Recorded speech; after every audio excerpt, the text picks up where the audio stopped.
Good morning, everybody. I'll do a quick video this morning. I did it once and had no audio. I had messed up. So we're trying it again. And it's a topic I've covered here several times. It's not a subject that YouTube appreciates. It has been the source of at least 10 of my videos being taken down. Some of them a year after the fact.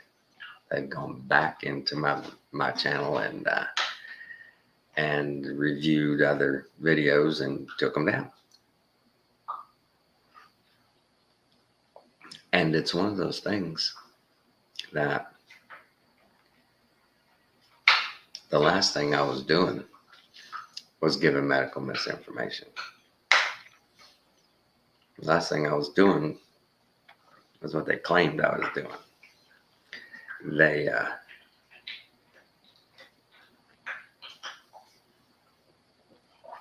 They've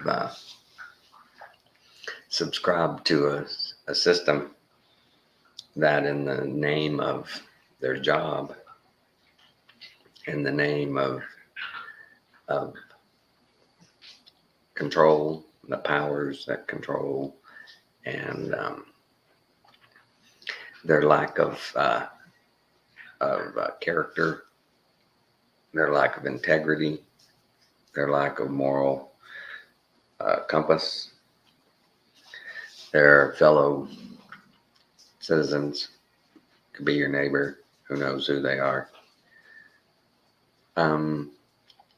get paid to censor you. They get paid to go through your content, and they get to decide if what you're saying is acceptable or not. That's cold. That ain't cool at all. How do these people working for what? What are they making? 40,000 a year, 50,000 a year, sitting at a computer screen, watching videos, making their decisions, and whether it follows some convoluted, arbitrary, broadly worded, all-encompassing policy.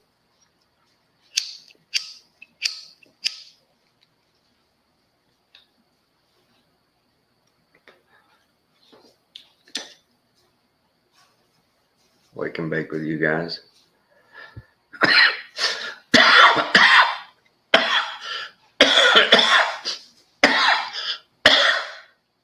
Sorry.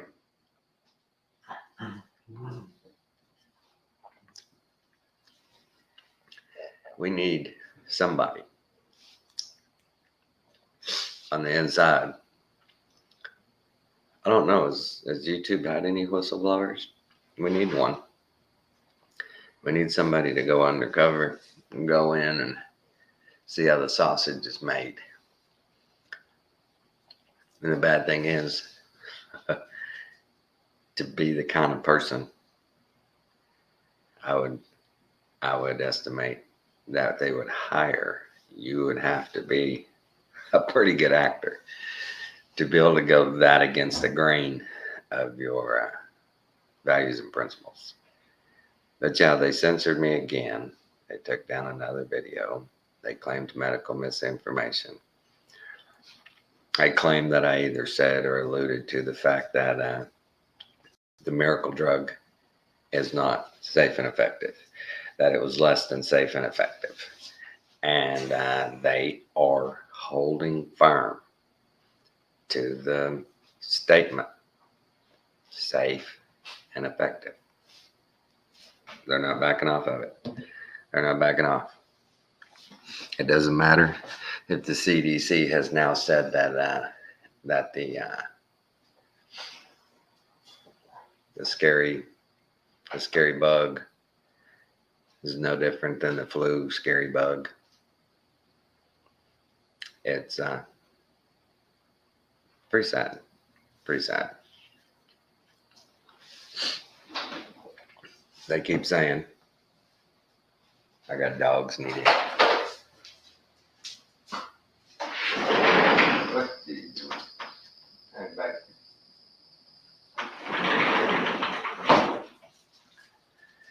But yeah, the censorship.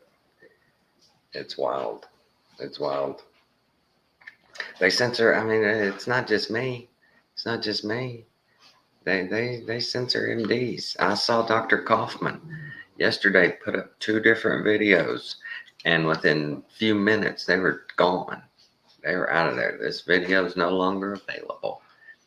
And yeah, he's a doctor, and he's a good doctor. He's a smart doctor. He's a he's a healer.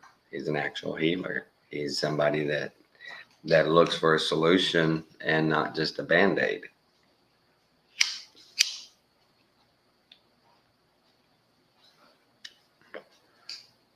If it wasn't for the sale of band-aids in our healthcare system today, be a lot of people out of work. Think about it, just band-aids. Just band-aids. And to be honest, most of the time, if we were able to stay on a holistic path, that band-aids would be probably the bulk of healthcare, because we would have natural healing. We wouldn't need chemicals. Intervention, surgical intervention would probably be more on an emergency basis, broken legs, things like that. You know, people being hurt, you know, car wrecks, such. But I just, can you imagine what the world would be like if our food supply was still all natural, no GMO, if our water was living water, still alive without chemicals, our air free of particles that are synthetic, everything. Think about it. Wow. And I've always said this, and it always has struck me, and the only answer is because evil's in charge. That why wouldn't, from the jump, the first guy that found the nutritional values of any foods, plants, why wouldn't everybody get on board with, let's use it, works, and then just stay with it, because it helps, it does good, and you end up abandoning it for something that isn't good, that doesn't work, that's only a band-aid. And it distracts me. It's got to be evil, because it's right there in front of you for healing and for health and for a life of free of disease, dis-ease. You know, it's there. It's available. They know it. They know it. And they don't want us to have it. Because the better off we are, the cleaner our system is, the clearer our minds, the better we are, and the better we are, the less we need them, and the less we need them. So, you know how it is. It just, that's the last thing they're interested in, is our well-being. I've said before, you know, I've asked doctors that I've gone to, what would you do? What would you do if you showed up tomorrow morning? Came in, all your staff sitting around. You're like, okay, where do we start? How many we got today? And they go, we got nobody. And you say, we got nobody? Why? Nobody's sick. Everybody that we've seen are, you know, the remedies worked. And so right now, we're just waiting for someone to get sick again and need us, because Their diets are right, their water is right. There's no toxins, surrounding them, in the air, in their homes, in their cars, and every building they go into, light that's bad for them. All of that. What if they hadn't meddled? What if they hadn't come in and mandated artificial into our life? That's basically what they did. They brought artificial to us. A lot of things used to be made with hemp, egg cartons, a lot of different things, rope, it has huge usability. Very diverse plant. They got rid of it. And they replaced it with plastics and petroleum products with this natural product that you knew had no health risk. To be more precise, for most people, it's safe and effective when used properly. Very diverse. The left likes diversity. Hemp's a very diverse plant. And they took it and they shelved it and they banned it, made laws against growing it, laws against using it, laws, rules and regulations, powers and principalities. They make rules. They take things from us. Say you can't have that. You can't have this. You're not smart enough. You're not responsible enough to use it in a productive manner, so we're going to take it. And it's like, wait a minute, that's what we were doing. We're using it in a very, very productive manner. And you came along and said, no, can't use that for that anymore. We've got an alternative. And the crazy thing was all of those things they did when they introduced them, they brought most of it in under the price of what it was replacing. So people were just freaking right off the bat, just, okay, it's cheaper and it works for my use.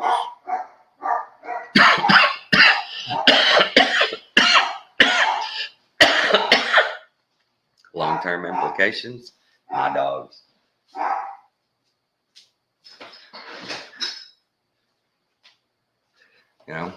Long-term implications be damned. It's cheaper and it works. What do I care? And they trained us into that mindset. It was price, not the product. How much does a product cost first? What's it? Side effects, long-term implications. We'll talk about that later. I just want price point. Price point. Thanks to Bernays. All about price point. Hey, Diesel. They did a study where a guy was wanting to sell a product and American made and all that. And he's talking to a distributor and stuff. And the distributor says, he's asking me, I wonder why this stuff's not selling any better. And he says, well, here's the deal, dude. If you have something made in China, the same thing made in America. Not until the one made in America comes down to 1 cent higher, more expensive, will Americans go, I'll take American made, because we've been trained to that penny, down to the penny. If I can save a penny, they've told us, expand that a penny every time, and then you'll end up, if you do that on purchases, that's book. They've written books on it. On if you save that penny, if you're frugal and you shop and you do that, you're going to end up rich. And they've trained us into that mindset that I will buy that inferior product because of the price.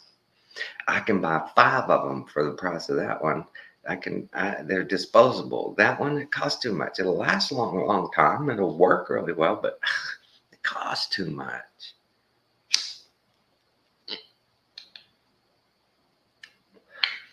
That was how I sold 172 air conditioners and air conditioning heating systems in about 5 months.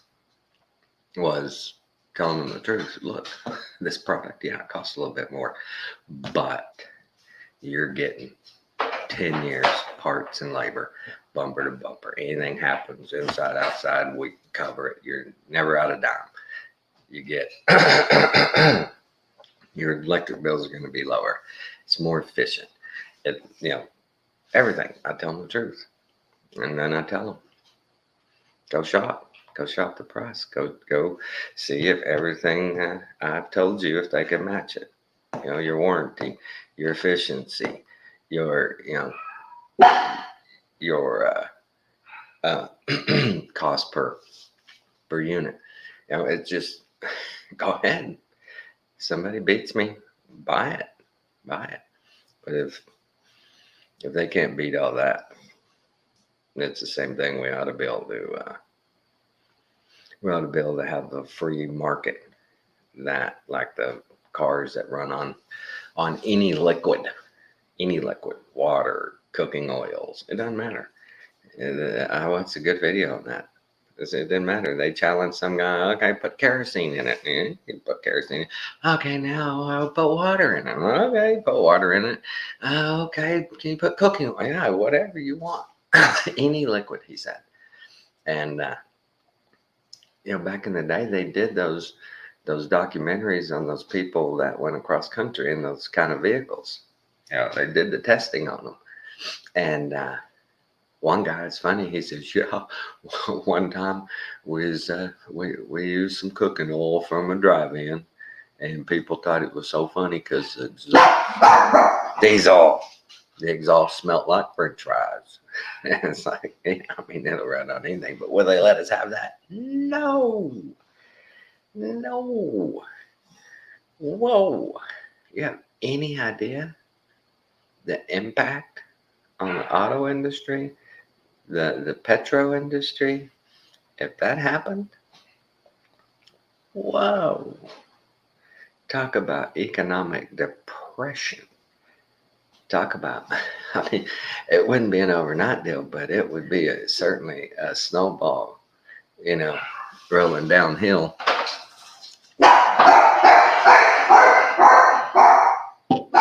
Those dogs, they crazy.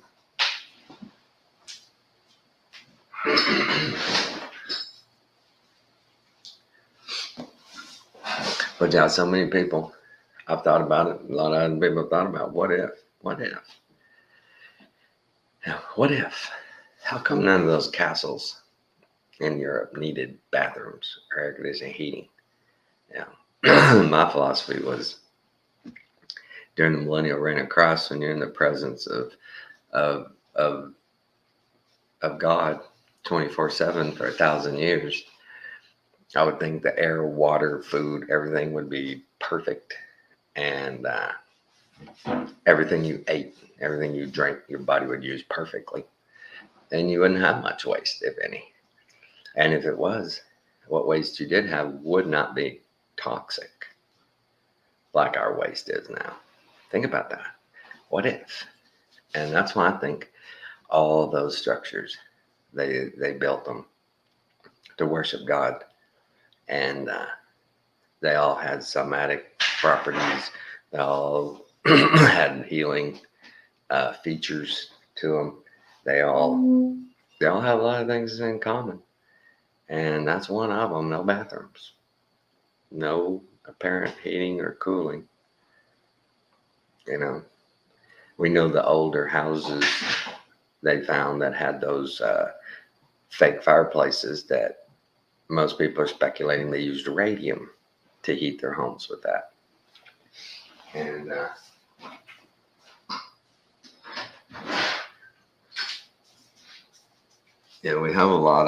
we had a lot of alternatives and a lot of lot of different areas of life that were natural, that weren't toxic to us. But those days are gone. We've had to download an app. So when we go to the grocery store, we can scan the products, find out that there's GMO in them.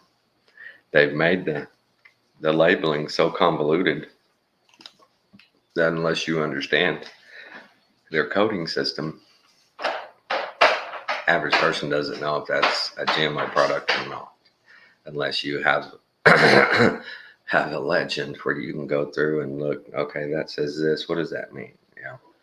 You have to have a reference, or you're just flying by the seat of your pants. You're eating things that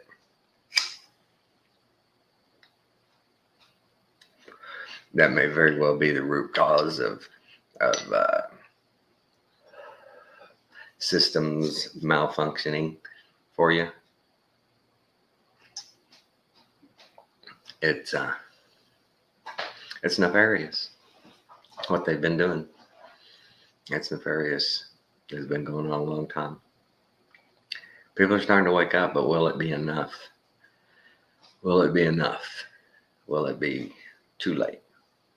Because they've got quite a grip on us. When you look at those top 5 companies that own 80, or top 4 companies own 80% control. 80% controlling interest of 80% of the Fortune 500. Think about that. That's a lot of power, man. That's a lot of power.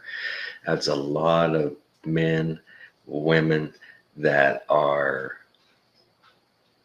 material based people that all they care about is their fortune, and they'll get it however, whatever makes the company money, whatever keeps the board happy, they'll do it.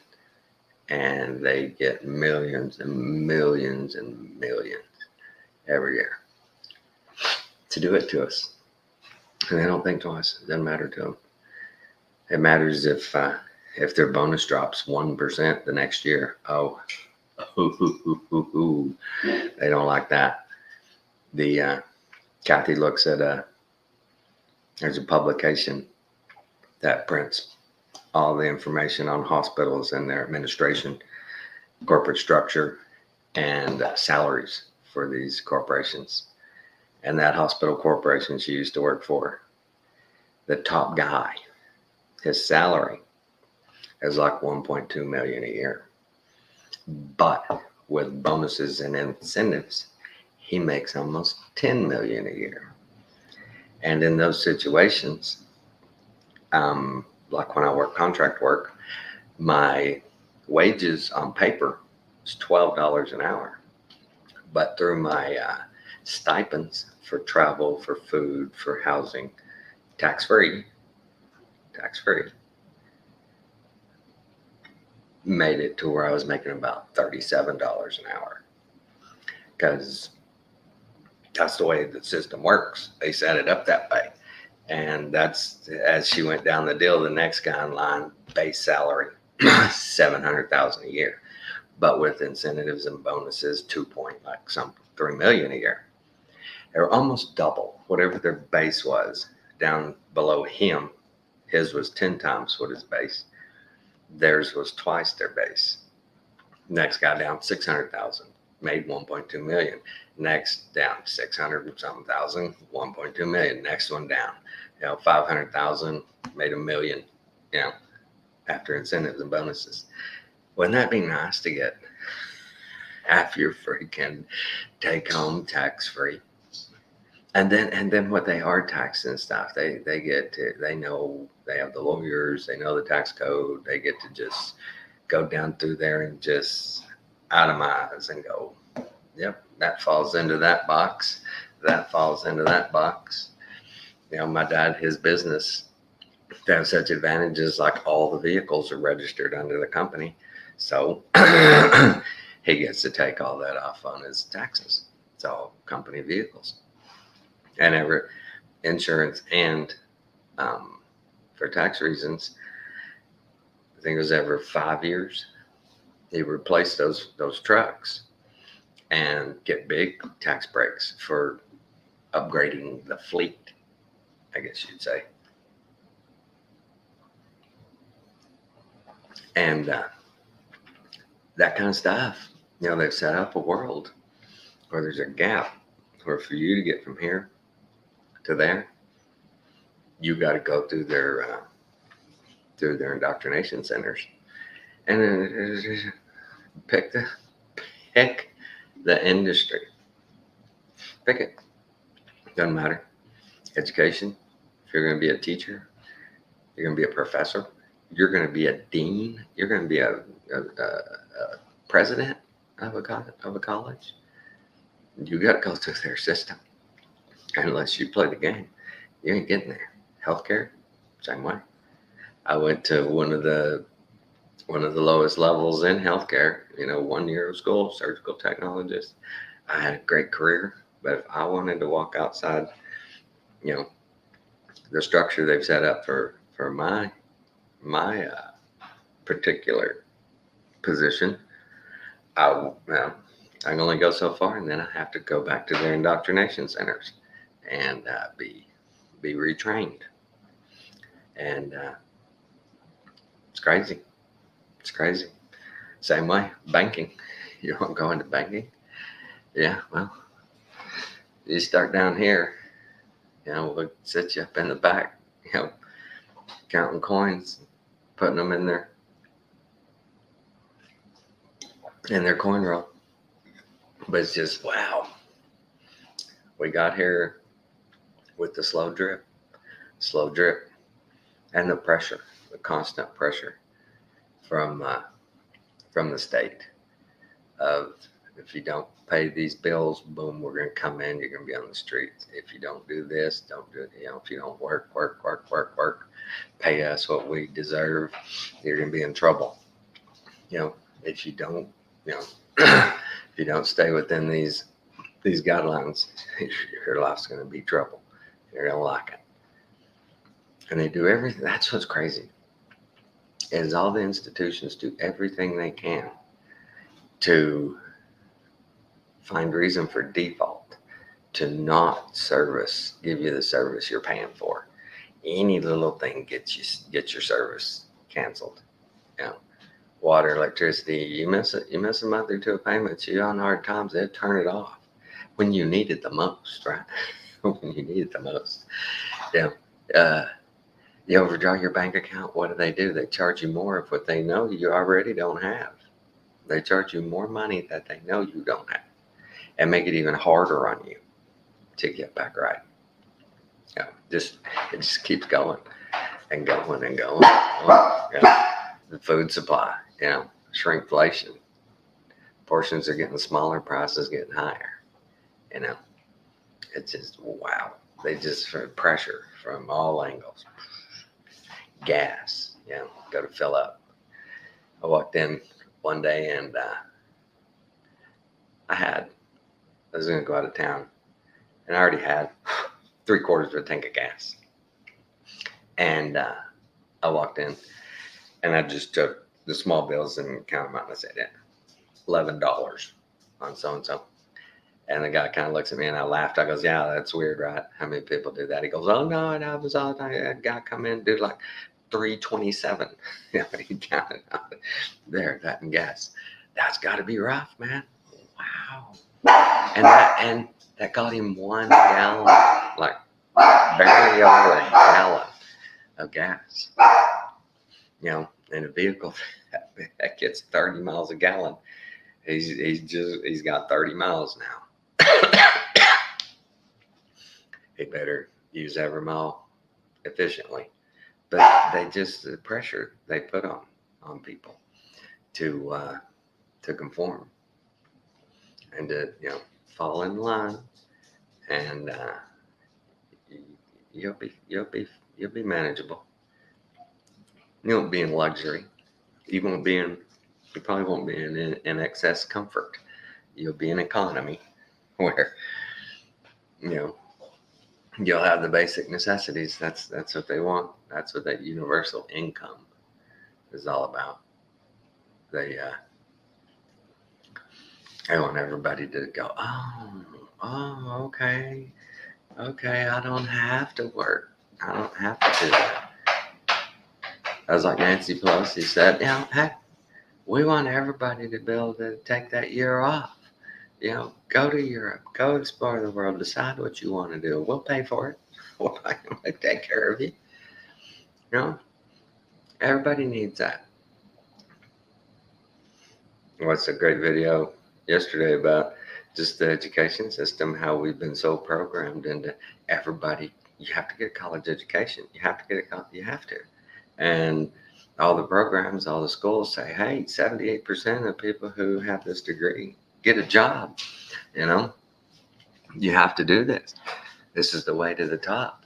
And so many people, they go into things that they don't like, don't care about, thought it would be cool. We're told they make a lot of money, and they go into these things, I think, with a mindset of, if I'm going to make that kind of money, I can do this. Because if I make that kind of money, things I like to do, I'll be able to do. I'll be able to make enough money, I can do what I really want. And it's, wow, what a vicious cycle they put us on. They put us early on into a vicious cycle. Consume. Gotta consume. Constantly consuming. It's great. It's great. We are so lucky to be alive at this time. It could be worse. And I'm optimistic. I think it's gonna do like it's always done. Waffle back and forth. Waffle back and forth.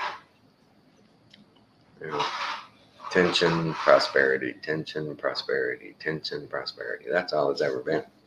That's all it's ever been. Just them keeping us in constant limbo, not knowing, uncertain, keeping us on our toes. If we're not paying attention, the system takes us over, keeps us down. You know how it is. Keeps us in that tunnel, doing their will, while they use every time we put a paycheck in the bank, they loan out 90% of its value without being able to cover it. Fractal banking is what they call it. Fractal. And it's ruined everything. It's crazy. It's ruined everything except them, their life, their station. Their station just grows bigger and bigger and bigger, while our station gets tighter and smaller. And we're lucky if we can keep it at a consistent level without huge dips. And we get dips, but we don't get big upturns like they do. That's what's crazy for those kind of people. Any given day, those companies are, they lost $2 billion in market cap. What? And it seems like to them, it's like if we lost $20 today, where'd that 20 go? Crap. I lost my 20. Whatever. That's the way they act. It's weird. It's weird. All right, guys. 34 minutes of rant. Hope this video gets taken up, because everything I say is just, opinion only for entertainment purposes. All this is speculation and my opinion. If YouTube wants to censor me, it's on information that is just observation, entertainment, and speculation. Just asking questions. What if? Is it that way? But YouTube, ball's in your court. All right, guys. Love y'all. Good discernment and good vibrations. Take care.